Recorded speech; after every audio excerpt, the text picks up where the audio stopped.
A long time ago, there was only 1 in 10,000 kids born with the disorder, and so professionals and parents didn't really have very many kids to practice on, and they didn't know what to do. They pretty much just made up whatever they could think of. Nowadays, autism is up to 1 in every 150 kids. It's an epidemic. Well, basically, the only thing that parents and professionals had to help children change their brain structure and how they operated was restraining belts and straitjackets. Before that, they just slapped them. See, they had a thing called aversion. I'm not kidding. It was called aversion therapy. I think that's so funny. The minute you name something a therapy, it sounds like a good idea to a bunch of professionals who are willing to do it. They're all taught to slap, pinch, and scream, stop! Screaming stop is about the only thing the kids learned. And I'm not even saying they're bad. Understand that. I am not saying they're bad. It was all they knew to do. It was all the tools they had in their toolbox. Eventually, these stern, controlling styles evolved into, a brighter behavioral approach. It's called ABA. It's only a little bit brighter, but it is popular still today, especially here in Southern California. The thing is, one of the problems with it is that a lot of the teachers were taught to train the kids using actual dog training tricks from an actual dog training manual. Eventually, I located this most beautiful and special thing. I saw this movie. It was about a woman who took her son, her autistic son, into a bathroom because it was the only small, uncluttered, and close to the potty room in the house. She took him into that bathroom every day for several years, and she would copy his unusual behaviors until eventually he copied her back. So I went on a search, and I located the foundation that was created by these same parents. Their son is a CEO at this point. This is exciting stuff. So I go there and I train to become a facilitator. The Sunrise program approach to play therapy, what a lot of fun. Oh my God, it is so much fun. I spent hours in a playroom. Now we use a playroom, not a potty room.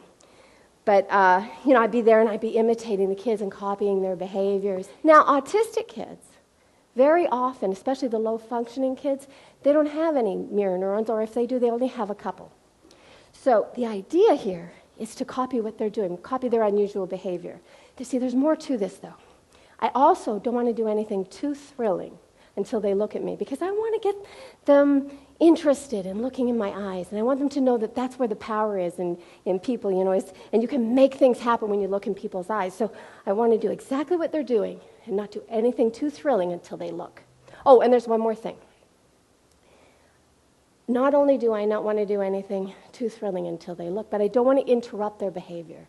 So there I am. I'm waiting and copying and waiting and copying. Now, this could take hours.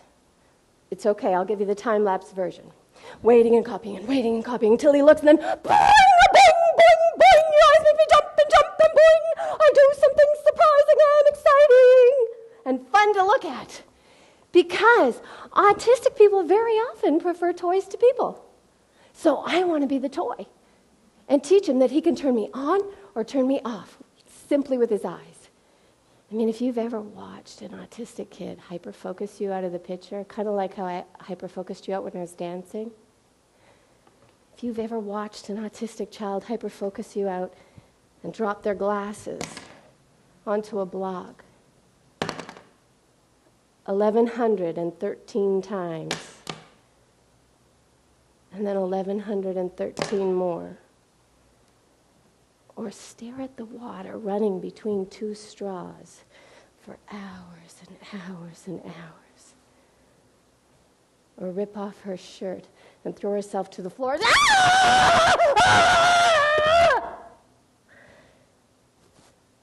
then you'd know how lacking in vision and awareness and understanding this icy idea was. Autism isn't just some shy kid on a timeout chair.